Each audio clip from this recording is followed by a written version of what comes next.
Jesus Christ has a ton to do with what I want to do with my life and what I think others want to do with their life.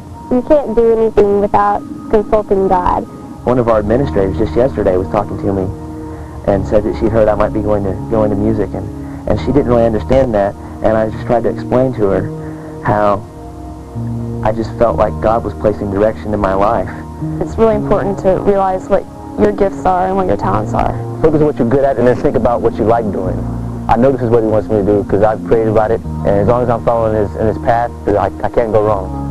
It's got to be Jesus. Without God, I don't think I would have enough confidence to go into this career. With God, there's goals. You always have something to look forward to tomorrow. There's not just I'll wake up and, okay, what am I going to do today? I think it makes decision-making a whole lot easier because it gives you a peace about the right decisions. I just can't imagine someone that's not a Christian and doesn't have that guidance in their life. But if you do know Jesus and if you'll accept him into your heart, he loves each and every one of us, and he'll show us. God has brought me out of the pits of hell, like I put it. And that if you seek God, then there's something that is beyond belief in return. Yes, doors are wide open. All you have to do is just step through. God has a plan just for your life. So let me talk a little bit about this. Once you start heading toward that dream, once you start heading toward the desires that God's placed in your life, this is what's going to happen. All of a sudden, that vision is going to produce something.